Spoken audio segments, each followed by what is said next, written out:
as Cynthia said, can you all hear me? Galena, Michael, and Kyle? Well, Yes. you've got about 7 or 8 people on. Oh, great. Those are the only ones I can see. Yes. That's great. I can see now everyone. Laurel, Josie, Deb, Corey, and Chrissy. And hi, Corey. I know Corey. I may know other people too. Michelle, I also see there too. So welcome. I'm glad you all joined us today. And this webinar is supported by both Health Resources in Action. And I don't know where you're all from. And since we only have an hour, I'm not going to spend too much time doing introductions, but I will have a couple places where I'm going to ask you to either think about something and then maybe share out if you want to. And at that point, I would love to have people introduce themselves if they're going to share. And I know sometimes people don't want to, so that's fine. But this is a webinar that's in collaboration between Health Resources in Action and the BEST initiative, which stands for Building Exemplary Systems of Training for Youth Workers. And we are located in Boston, and we are Boston, Massachusetts, and we are a youth worker training organization as well as a public health organization. So we do many different kinds of work. And I am in collaboration with the National Association of Peer Program Professionals, as you can see on the screen. And that is really a program that it supports peer programming across the country. And Cindy and I are both on the board of that organization, and that's how I said I would do this webinar tonight. So I'm going to jump right into it because that's me, because we don't always have PowerPoint. I mean, we don't always have visual, so you don't need to see me again. But and I'm the managing director of training here. I've been here for a long time and done a lot of work with youth and engaging youth. And this particular webinar, as you know, because you signed up for it, is about healthy relationships and sustaining healthy relationships. And what we're going to talk about tonight is understanding a little bit the youth development approach, which that underlies all of our work with young people, exploring healthy and unhealthy relationships, strategies for facilitating discussions about relationships, and then a little bit of refusal and negotiation skills, and then some strategies for supporting youth. So it's a lot to do in an hour, but I do know that most people that work with youth want to, and this is the agenda, so that they want to take some concrete things with them. So I'm going to try to provide that for you as much as I can in a webinar. I'm definitely an in-person trainer, so I find it hard. Webinars a little challenging, but also really, hopefully it'll be a start to get good information. And then we can also, again, happy to send this to you to have afterwards, and it will be, I think, Cynthia, it will be online at the NAP, the National Association of Peer Programs webinar. Yes. I mean, website, sorry. Absolutely. So we're going to start here, and basically I already said what went through this with the objectives, so we're going to jump into it. So a lot of people, I think, may be familiar with the youth development approach. I know some of the people on here are people I know, and I know you know about it. But I do like to always bring us back there to the beginning, to when we think about the beginning of this work, and think about really what youth development means. And it's an approach really to supporting young people's work, working with young people and supporting all young people developing, not just young people who are having problems and to fix it. So it's really about the development of youth, and it's really a precursor to the development of adults. It's a part of human development, youth development. Another key part of youth development is that young people are a part of the process. It's about, really, if you look at the practical definition here, it's an approach that supports young people, that focuses on outcomes necessary for adolescence and adult life based on capacities, strengths, and needs. So what's key about that sentence is about outcomes. So not what we do with young people, but what young people take with them as they move into the world. What are we helping develop in young people?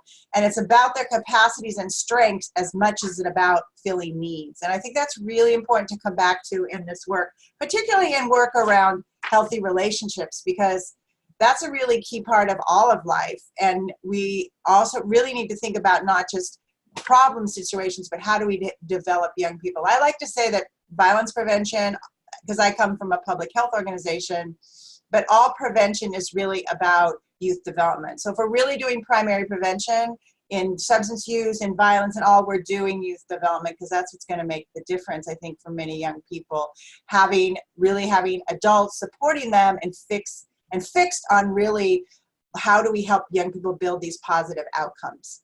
So I am going to ask for people to speak out if they would like. If I don't hear from anyone, I will just keep going. Cindy, can they unmute themselves? Absolutely. So if you go down to the bottom, you have a ribbon. There's a microphone. You can unmute yourself. And you're talking to people. You can also ask a question. And Laurie Jo, I will let you know if there's a question in the chat. Okay. Cool. So my question for you all is, when you think of and again, because it's such a short webinar, I didn't take time to have everyone introduce themselves. So if you speak, I would really love you to say your name and where you're from. But I would love you to say, anyone to say something, and I won't call on people, even though I can see your names. I would love to hear from you. If you had to think of a healthy, successful young person, a person that you're working with in your program now, a young person that you know, and you really think they're kind of on the good path that's positive, that's moving in the right direction. It doesn't mean they're not have a lot of challenges, a lot of difficulties, but it means that they are moving in a good, positive direction. And you can see that there's resiliency. You can see that they're building that knowledge and skills are being built to overcome the challenges that a lot of young people we work with are facing. How would you describe that young people? What do you see in that young person? What can they do? Anybody want to say? You can think about it from anybody. Anyone want to say anything there?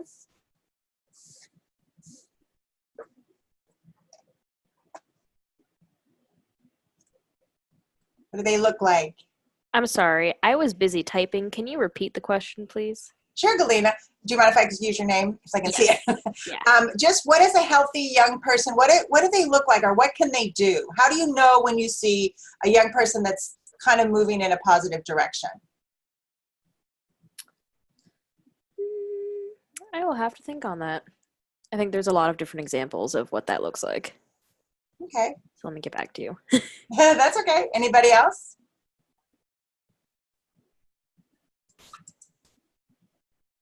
Okay, I'm going to move ahead, but I hope that you all are thinking about this. And what I want to say is that most of the time people come up with things like they can communicate well. They have a positive sense of self, that they are problem solvers, that they've maybe come through a lot of challenges and still feel sort of positive about themselves, and this goes to say they've had a lot of supports in their life. But that they really are young people that are feeling good about themselves. They care about other people. They care about their community. All of those things, I think, are things that are definitely a part of the youth development approach. And what we like to say is that what we're talking about here are positive youth outcomes. And this is a real key component here, is that often in the work we do, we talk about what we call achievement outcomes or problem-free prevention outcomes.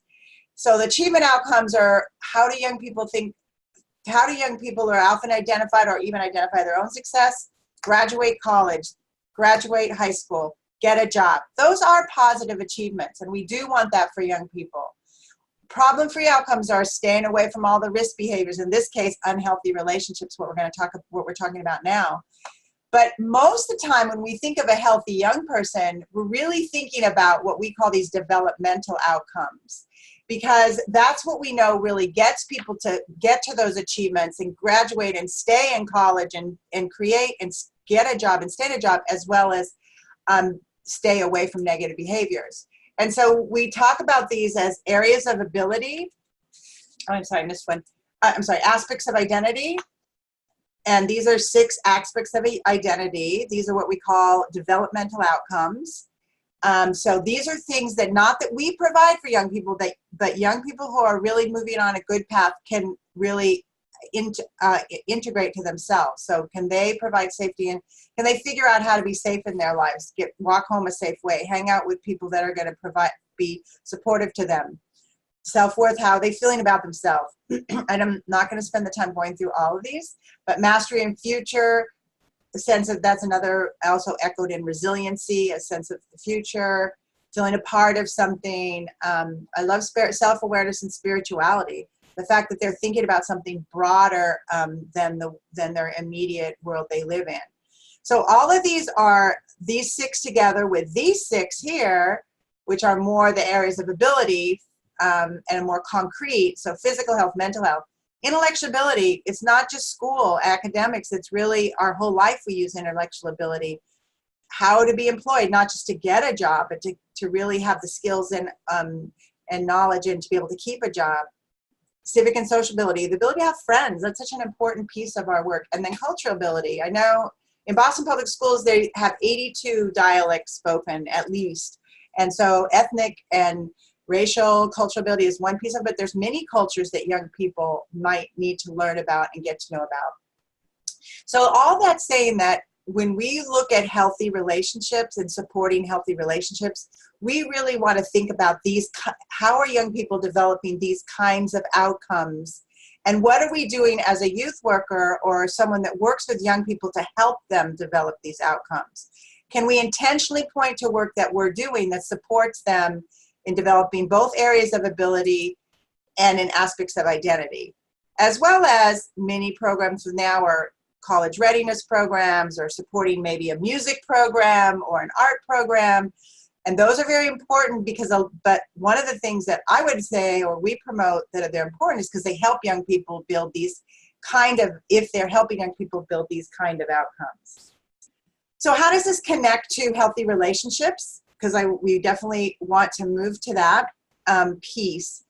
Well, obviously, I mean, I don't know, it's obvious, but as young people, I shouldn't say obviously, but young people who have developed these kinds of outcomes in their life and have the ability to, going back to this slide, have friends, develop self-worth, feel like they're a part of a group, feel like they belong and have membership. Those are really strong outcomes for young people who have healthy relationships. And the second group of outcomes, mental health, that alone is a really important one. How do you cope? How do you really deal with difficult situations? Civic and social ability, another really important one. How do you have friends? How do you have relationships in a world? So I wanted to take this moment to define relationship.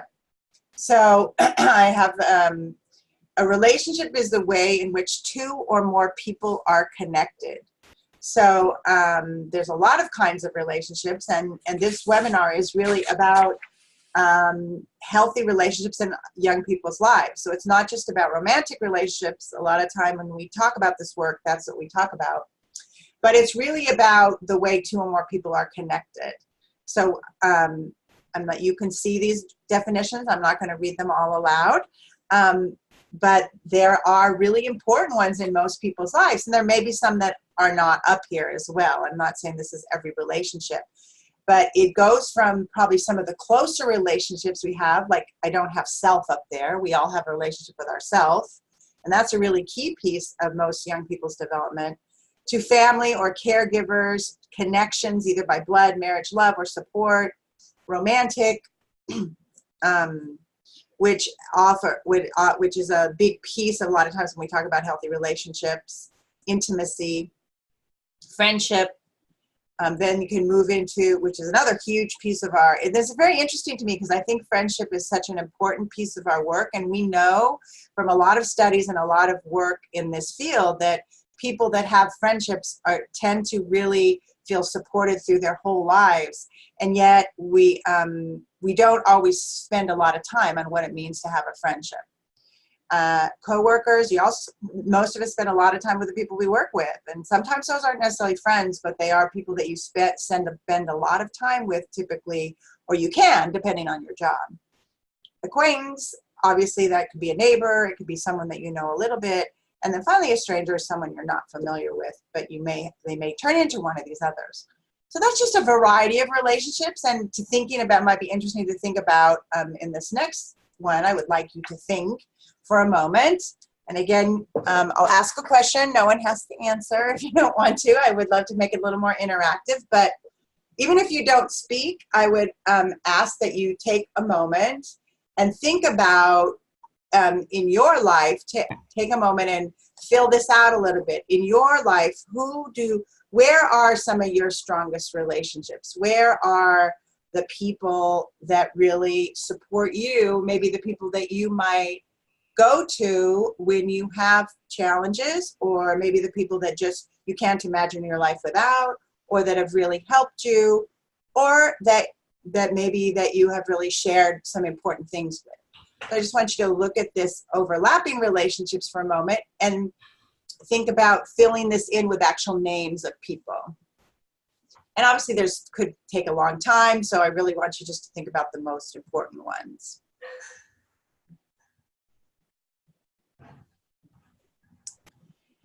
This is actually an activity that you can do with young people. So all the way through here, I'm going to show you different things you can do with young people. If you want more information, obviously I'm not giving you actually the actual written up activities, but you can contact me and I can talk to you about how I would actually lead this a little more than in this short webinar.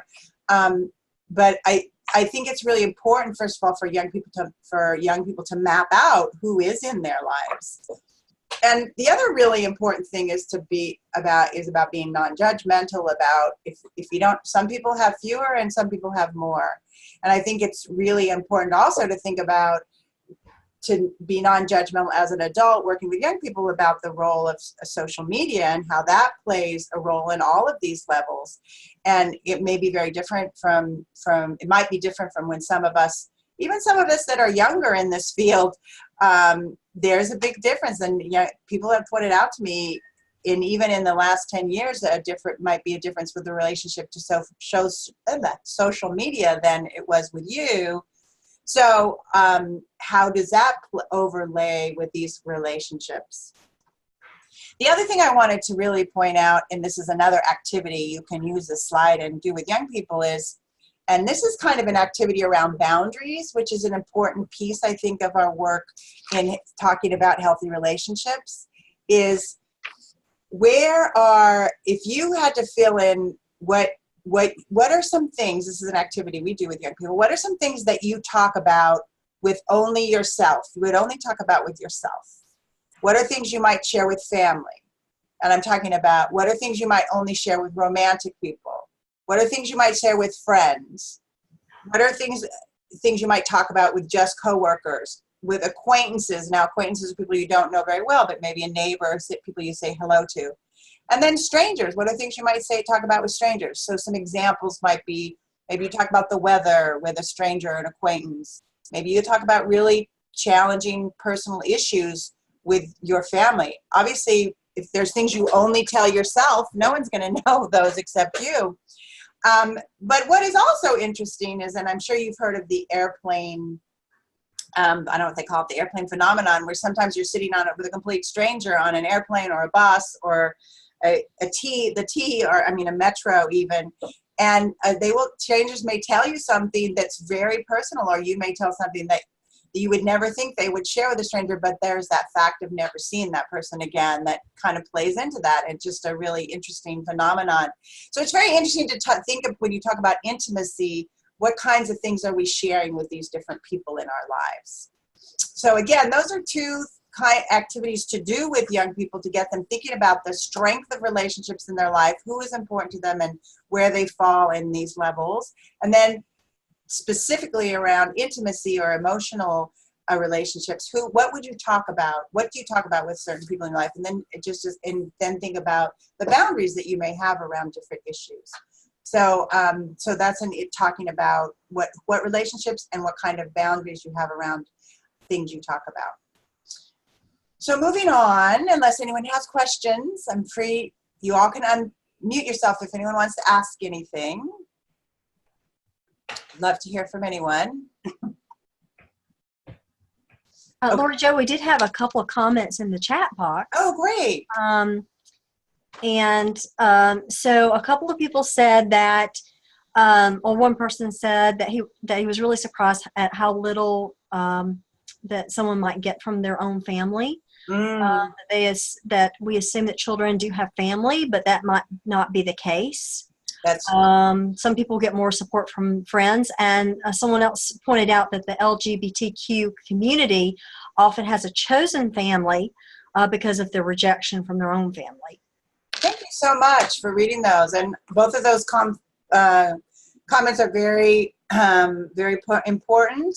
Many people, I mean, family is also described in many different ways. So I moved here from California years ago to I live in the East Coast, and I don't live by any birth family, and I created a family. And I think many people do that because of situation, because of geography, because of they may not be accepted by their birth family, people in the LGBTQ community, as was pointed out. So thank you for that. I think that's a really important thing, and a really important that young people hear that from the adults in their lives, that family can be a broad definition, that friendship and family can be completely overlapped, and many people do create their own families. So thank you for that. And Cynthia, please feel free to interrupt me in any other comments. Yeah, just Corey said thank you for the activity, the overlapping relationships, as a brilliant approach to starting a conversation. Yes, I would say they're both good ways to get young people to start thinking about these things. The next is another activity to think about, and this is called the wellness wheel, and we've used this a lot, and I do think it's a good way to think about, again, young people starting to think about how they build relationships and healthy relationships in their life. And so this is what we call the wellness wheel, and again, I'll ask you to do it for yourself. And what I would ask you to do is, what are things you do in your, if this is the 4 parts of what makes someone well or helps keep someone well, what are things that you might do to keep yourself well and healthy in your physical life, your physicality? So, for example, sleeping, drinking water, there's a lot of examples in that. What about in your social life? So social means the interconnection. It could be also community, could be a part of that as well. This can also be a 5-pronged, you can make a physical representation 5, because a mental and emotional could be separate, but we put them together so it can be 4 parts of a circle. And there's a lot of overlap between mental and emotional, obviously. Emotions, and they all come out of our same self. But so mentally and emotionally, what are some things that you do to keep safe, to keep well? And you can also say safe. That's another word that you could use in this activity. You can also think about it in reference to healthy relationships. So what keeps people healthy, what keeps people well in healthy relationships? And then the last one is spiritual, and this one sometimes people struggle with, or they think young people might struggle with. But the spiritual world is broad, and it really is I like to describe it as those things that are broader than our everyday life, that big picture, that the world, the universe. Right now there's a lot of people thinking about the universe with all the Marvel comic movies, so that's something to think about. But the actual activity that you would do here, and I'm going to ask you just to think about it for yourself, because I think it's always good to think about it for ourselves before we try these with young people, is in these 4 areas, how do you keep yourself well? That's the first question, and you can stop there. The second question would be, with these 4 areas, how would you keep yourself well in relationship to having healthy relationships? So you could do either of those questions, but I'm just going to give you a minute to either jot down some things that you do to keep yourself well in the first question, or you keep yourself well in relation to healthy relationships. Do try to make it a little interactive, even though it's hard with these.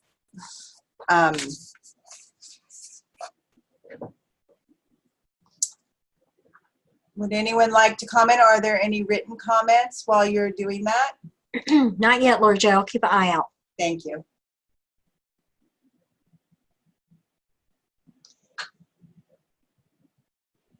All right, we're going to move on, and I do have some examples here of when I did this. So if you define wellness as being healthy physically, mentally, emotionally, socially, and spiritually, here might be some examples. And if you feel like your group needs examples before they do it themselves. I always believe in having people do it first for themselves, and then it's always good to have people share in small groups. They can share with one another. Obviously, a lot of these topics can be you might need to be very aware of your group, what you're talking about. There can give a trigger warning to your groups with the adults or young people, because this can bring up a lot of feelings, emotional issues for young people if you're talking about even something as simple as keeping yourself well. And that's, I want to talk about that in a moment, just in terms of being prepared. We'll talk about that in a little bit, being prepared to lead activities like this. So wellness, healthy physically, mentally, emotionally, socially, and spiritually. So there's all those words. And it might be good to even do some definition of what those words mean, which I did a little bit earlier. But here's some examples of what one might say in the physical quadrant. Staying away from dangerous places, being aware of body language, and using your physical power in positive ways, enjoying physical activity. This is really in relation to healthy relationships, these examples. Mental, emotional, tolerating stress and frustration. How do you do that? How do you learn to cope with your anger and fear? How do you learn to express feelings? Each one of these things could be another activity you could do with young people. Social, working against the isms, having trusting friendships, preventing friends from fighting, having fun. So I really tried to think of things that were sort of preventing some of the negative things, but also really what are positive things that we want young people to be thinking about. That there's a lot of positive. I feel like sometimes when we do work around healthy relationships, we often think of staying away from all the negative, which is important, obviously. But I think really including a lot of the positive is important as well. Laurie Jo, we have 2 comments if you Sure. would like for me to read them. I would.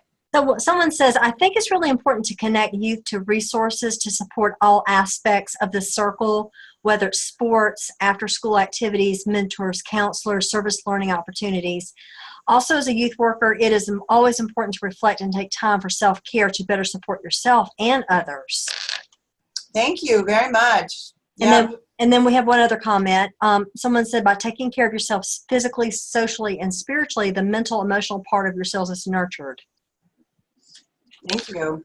Those are both great comments.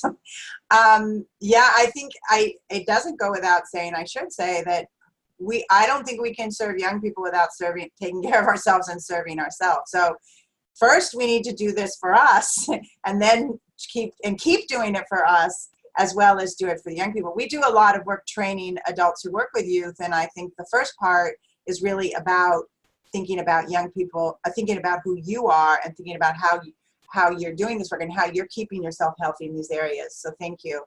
And just that last one about spiritual community, working to make the world a safer place.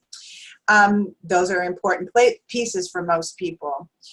The other thing I would say, and a little bit addresses the first comment that you read, Cynthia, is not the very first one, but that first one just now, is that, and I was going to say this later, but I'll say it now, is that I do think if you're working with young people, it's really important to figure out how you get support when in working with young people for yourself, but also what kind of support resources, and there was good examples of different kinds of programs, but also mental health support, because I think that so many of us try to take on a lot, and we may be well trained, but we probably can all use some support. And helping young people get to mental health is complicated at times, and it involves insurance. Sometimes it involves other complicated things. But I do think it's really important as a program that you talk about this with your program, with your supervisors, at what is your policy around getting support for young people. Because I think often as youth workers, we're expected to really support, and that what we're doing in these programs, particularly around these issues like healthy relationships, and yet we're not, when we don't know the answers or we run into problems where we're not really sure, we need to know what the next step is. How do we find resources to support us, and then how do we find resources to support the young people we're working with, and be able to do some warm handoffs to those people. And by that I mean not just saying, oh, go to this therapist, but how do we help them? Because that's not going to happen a lot of times. How do we help make that happen? And I just want to say that I think it's complicated. And I'd be happy to have to talk to people about some ideas for that more after this webinar. But I was going to say that at the end, but it seemed like a good place. So we're going to move on because, unless there's any other comments. These are all, I think, good activities to think about doing with young people that are more about the healthy side and thinking about what it means to have holistic, healthy relationships. But I do want to talk a little bit about abuse because I think having healthy relationships is about avoiding abuse. And first of all, recognizing it and acknowledging that it exists. So this is a definition of abuse. And I think, again, there's a lot of work out there in this field. I'm not an expert in many of the issues around violence and issues around that. I know some about it, but I think there are other programs that are geared and destined, like in Boston, there's for example, BARC, which is the Boston Area Rape Crisis Center. And I think places like that are really, when you get into really challenging issues, are good resources to know about. And I can also help, if I'm not sure where people are all from, but I can help people think about other resources in other parts of the country as well. That it might be something we could send to people after this. But I do want to talk, the last thing I'll say about outside resources or deeper resources than what I'm talking about is, I think sometimes as youth workers, we don't talk about things that are really important because we're scared, we're worried that we're not going to say the right thing or we're going to say the wrong thing. And these things are very present for young people. And I think that we can talk about them just like we can educate ourselves and we can talk about them. It doesn't mean we have to know all the answers. So I don't think by talking about things you're going to cause more problems. I think you can open a door, but you do want to have your support system in place when you open doors, so you feel confident about talking about issues like this. Again, I want to really encourage that, because so often I think sometimes people, because we feel like we don't have all the answers, we don't talk about really important things that young people are really hungry to talk about. So giving a definition is a good place to start. Abuse is physical, verbal, emotional, or sexual injury through which the abuser violates trust. The behavior is often repeated and the victim often feels trapped and often gets blamed. A really important piece of this definition is that it's usually repeated and that the abuser violates trust. So that's kind of a difference about abuse than general violence, that there's a relationship between the people. This is just a list of different kind, and again, we're happy, this whole PowerPoint will be up again. I have done this work with young people, with peer leaders, peer educators, young people who are educated to talk about healthy relationships with other young people, and we have some different activities around that, one that I'm going to share with you in a minute. But I think this is just a very more detailed list about different kinds of abuse. I also think that it's important for us as youth workers to be aware of that there's a lot of kinds of abuse out there, and that there's some very clear kinds, and then there's some that maybe feel a little less clear, or they're just harder to recognize and harder to identify. I don't know if anyone has any comments about anything or any work that they've done with this, but maybe as you're thinking about that, I will tell you about the activity that we have done with young people around abuse. So you post 3 signs around the room, and to start off in this, I would definitely give a definition. I would do so I should preface this because I know this work, again, I want to emphasize this work can be hard for a lot of young people, so you want to be aware of that, and you want to start any work you do like this with agreements, with creating a safe space, with trying to set up a place where young people can feel they can talk, but also, again, have that support for you. It's also really good to do this work, I think, if you can, with 2 people, because then if something does happen, that one of you, for one of the young people you're working with, and they get triggered, or they have a challenging time that one of you can take them out and talk with them and get some support for them. But again, I want to emphasize that I have done this work with young people, with peer leaders who want to talk about it with other young people, and that this is definitely an activity that is getting young people's opinions. So abusive, somewhat abusive, not abusive, that there is a definite, clear definition of abuse. But I'm going to give you a scenario where young people can talk about if they think it's abusive, somewhat abusive, and not abusive, and why it is. Because it's one of the things I've really learned about teaching and training with young people and with adults is that we can give definitions, but people hold on to very strong opinions about things. So we want to elicit those opinions and get people to say their feelings and thoughts, and then really come back to the definition and say, well, you might have feelings, you might have thoughts and opinions, but we want to be clear, this is abuse. Because people, many of us, not just young people, human beings tend to hang on to their opinions about different issues, whether or not we say, and we have to help them think through those opinions and then come back to the definition. So I hope that's clear.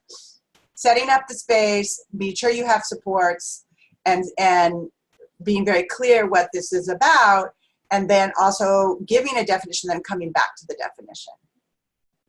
So this is the activity. You post 3 signs around them: abusive, somewhat abusive, not abusive.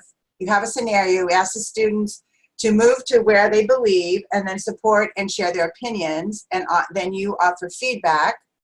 And this is the scenario that we've used. You're babysitting your cousin, and your friend who you like a lot stops by. Your cousin is whining and wanting your attention, so you pinched him to make him stop. So then you go back and you ask them to move if they think that's abusive, somewhat abusive, or not abusive, and they share their opinion. And what's really important is that people get a chance to share your opinion, but then you, as the facilitator, offer the feedback and go back to this definition of physical abuse and say, after people have shared your opinion, and say, well, does that fit into any of that? And it definitely could. I mean, it definitely does. So I think that's the important idea about this. So the idea is to make it a scenario that might happen. And I'm sure you can imagine a lot of people don't think don't think it's very abusive, but to talk about, and then to talk about why it would be, and then again, to move into what could you do instead? What could your cousin do instead of that?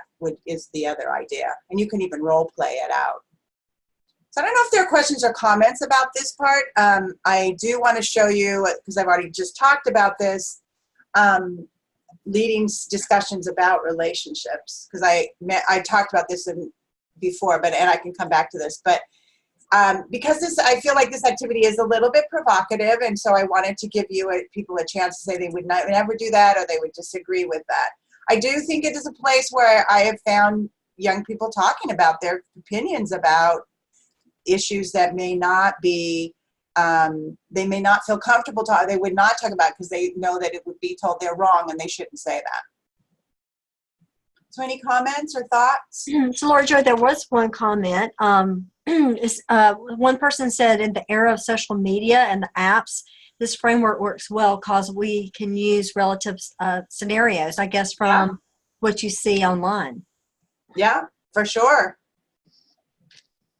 And I think that's a really important thing. You can pull up all the different, and you can pull from apps and from social media and use those scenarios that are happening. That's all the comments I have for right now. Okay. The other thing, if you can do, if you don't want to make it a continuum, you can just put abusive and not abusive and make it more of a forced choice, and that way it can be a little clearer that you either think it's abusive or not abusive, and then you can give. I would be clear at the end to go back to this scenario and say, if we look at our definition of abuse, this would fall into it. So we want to be thinking about that. I've talked about this already to set up the discussion, but I don't think I left anything out.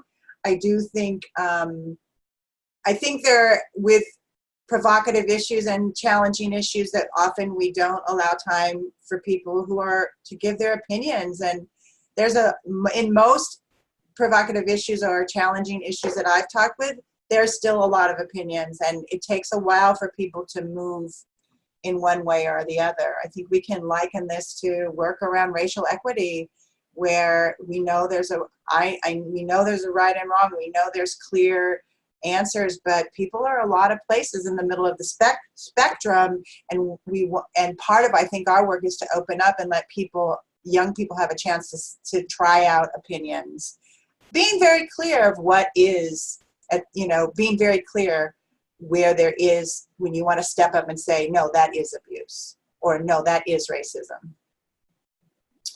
That I was just making that analogy. But I think I talked about most of these places. I don't know if anyone has any questions.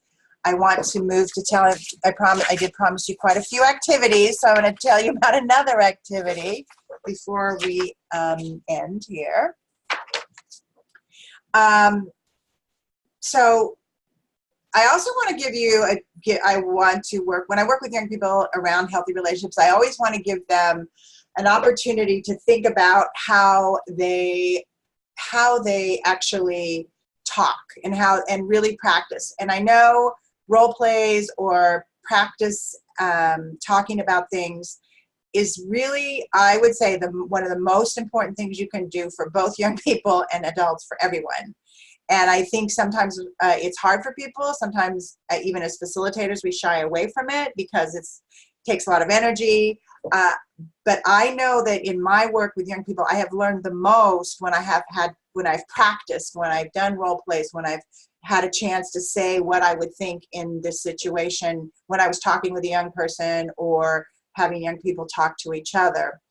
So this is a role play activity, and and I just did it the other night with a group of teens, and I've never had a group not love this activity.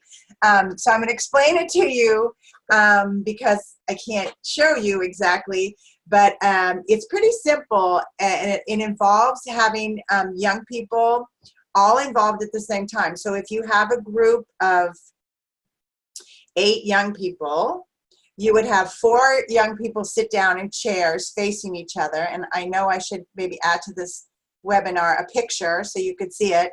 But and then you have the other 4 young people stand behind. So everyone is either in a partnership facing each other, and then they each have a person standing behind them.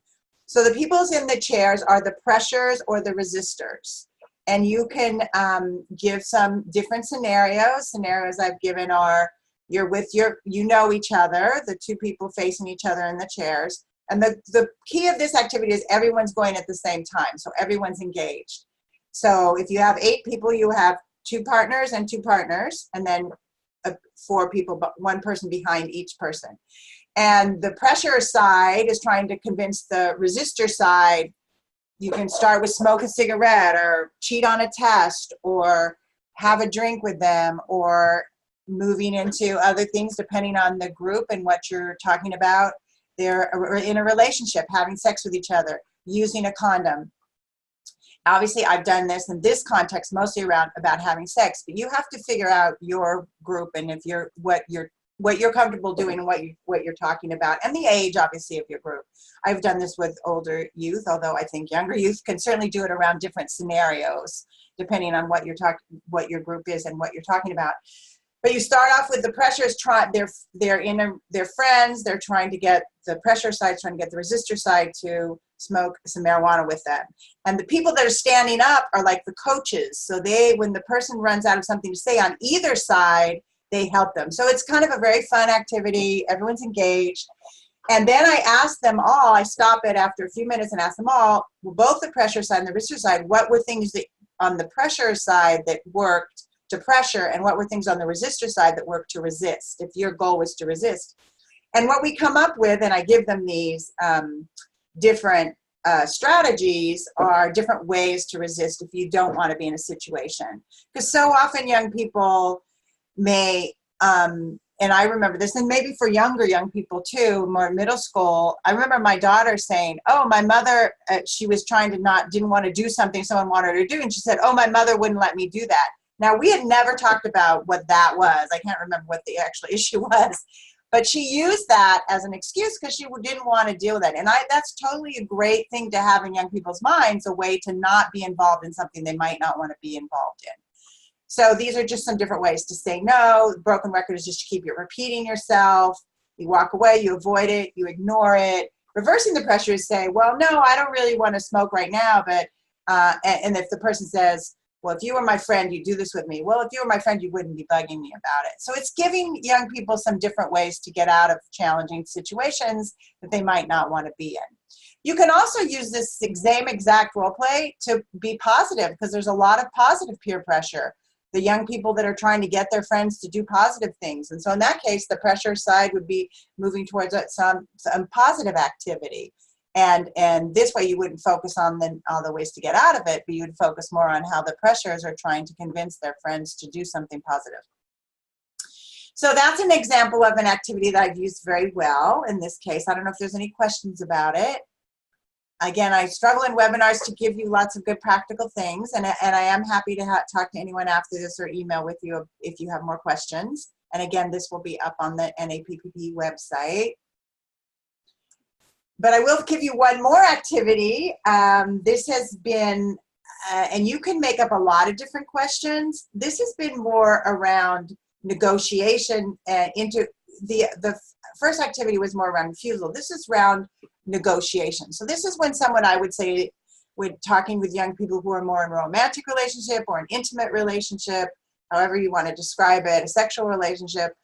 But this is something that you would have a person do, and then they could give it to a partner, or they could do it for what they think their partner would say. So these are examples. So who decides what to do and where to go on a date? You, your boyfriend, girlfriend, or both? Is either person free to say that he or she doesn't want, and we could probably add in them or they here, doesn't want to go any further sexually? So it's really for you for young people, this is not necessarily something they'd want to share, but for them to fill it out for themselves. And the idea is they have their partner fill it out and then they talk about it. But I've not necessarily done this with two people that are in a relationship. I've mostly just done it with one group and had people fill it out and then just talk about what anything they learned from it or anything they thought about it. And a lot of times people have asked me for a copy of it because they want to take it and have their partner do it.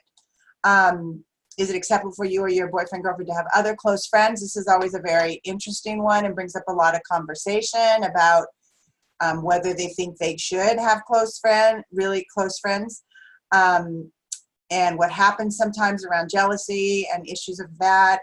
And would it make a difference if the close friend was the same sex or the opposite sex? Of course, this depends on if they're heterosexual or homosexual or different kinds of relationships, but to have that conversation about jealousy. I think both of these questions lead to that. There's other questions. This is a longer survey. These are some examples. You can make up your own questions that you think that young people, but again, I think young people are hungry to talk about these kind of issues.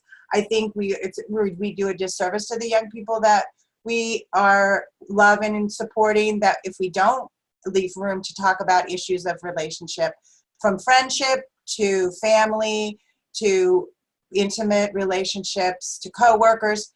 One I didn't put on there was teachers. I mean, that's obviously, a school is probably big in most young people's lives. So that's another kind of relationship. I mean, you could break into groups and talk about important ways to build all those relationships. Or you could, most of the time when I get asked to do healthy relationship work, it's around intimate relationships. So you could focus on that. Any questions about this kind of an activity, or? I don't see anything, Laurie Jo. Okay. Well, we're moving to the end here, but I would be amiss to not talk about, if I didn't talk about just really some core principles for working with youth. And this really comes from our work with young people for many years and for the adults who work with young people. But this is, as I progress in my field, in my career, I can say that I think these principles hold so much for all the people I work with. If I think about my role as a supervisor, if I think as supervising other adults, I think all of these things can really make a difference. But can we really listen to the young people we're talking to? Try to really hear what they're interested in, what they want to say. Stop us from taking over. Stop yourself from talking. It's kind of funny right now because I've been talking so much, but I guess that's the nature of a webinar. But where's there room for young people to really take leadership, to lead these young people can be very adept. Most of my work with young people in healthy relationships has been training peer leaders or peer educators. So people that actually want young people to get trained to lead these kind of activities with other young people. And we actually have a whole curriculum that's called Peer Leadership Preventing Violence. And a lot of it's around different kinds of violence, but there's a whole section on healthy relationships. And again, I don't know how many people are from the Boston area, but there's a really great program in Boston called Start Strong that is young people doing workshops with other young people. It's out of the Boston Public Health Commission around healthy relationships. And I can pass you on to that if you're in this area. I do know some resources in other parts of the country, so I'm not really sure where everyone's from, but you can certainly ask me. I'd be happy to get back to you. And I may know other places. Also, the National Association for Peer Programs would also know other places as well. So hold high expectations. That's so key, that we believe our young people can lead workshops and can talk meetings, and that we ourselves can talk. Hold high expectations for ourselves. Be patient and be yourself. Be authentic. Have fun. Most of my career, I've worked with people that are different than me ethnically, from different parts of the country. We're young people that are now obviously much different in age, but I think young people really appreciate you being yourself and recognizing that you don't walk in their shoes. They walk in different shoes, but that you want to be understanding of that. And finally, young people really appreciate it if you have fun with them. And I know that probably most of you know that, but to remember that fun is a big way where we can connect with young people.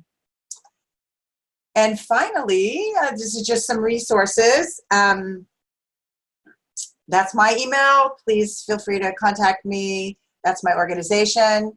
Youth Work Central is my organization is Health Resource in Action. That's our website. Youth Work Central is our website of the BEST initiative, which I spoke about briefly at the beginning. It's an initiative for training adults who work with youth. And it's been very central to training young people, to training many adults, thousands of adults who work with youth in this area in New England, but also we've done it in different places in the country.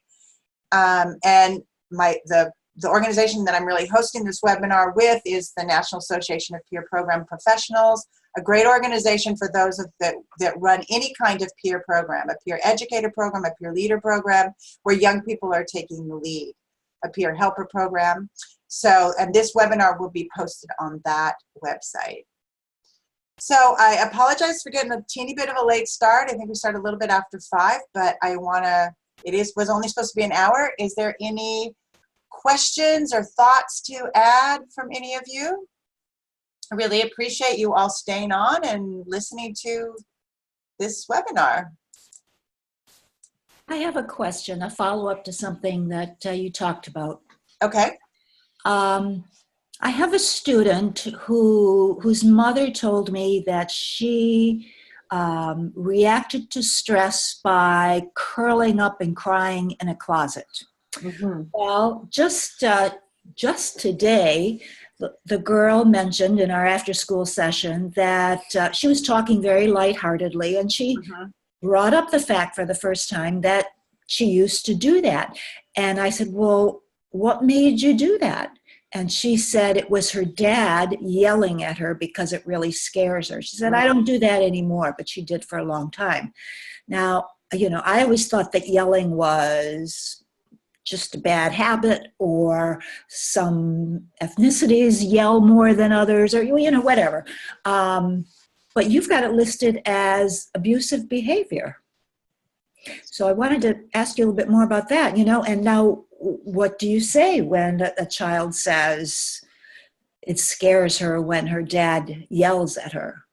Well, I think yelling is all people in all ethnicities is a part of being a human being, and I think it is definitely something. It comes lots of times from people losing their temper or losing or becoming angry. Sure. So it can be, if you go back to the definition of abusive, it can be abusive because it's repeated behavior, and because it breaks trust.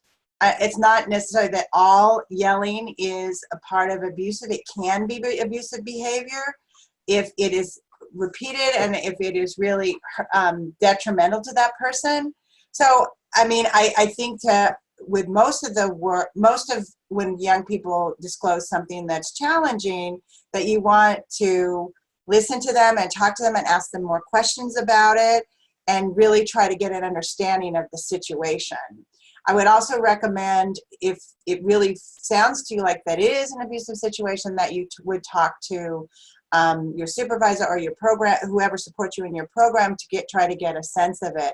But I think on many of those things, that's why I really believe in doing that activity about abusive, someone abusive, and not abusive, is that people are, that it isn't, that because it can be abusive doesn't mean every single time it is abusive. And if it is abusive, and that if we do define that as abusive behavior, which I think yelling in a repeatedly can be defined as abusive behavior, how can we help that young person deal with that situation? Because I think it happens in many places and many, and it's accepted many places.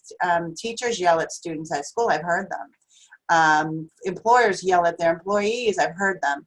So how do we help people cope with it? But how do we as adults advocate with other adults about and teach other adults about that kind of behavior is really can be hurtful to people. But I think starting with listening, starting with asking more questions and trying to figure out if that indeed does sound like abuse. I think identifying yelling repeatedly, particularly as abuse, is a very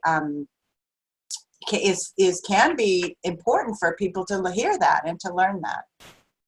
Thank you. I don't know. I'm not sure if that completely answered your question, but I think it is important that we identify behaviors as abusive and say that lots of times people learn to cope with abusive behavior, and other times people don't learn to. And so how can we help people learn to advocate also for themselves as well as advocate as adults with other adults?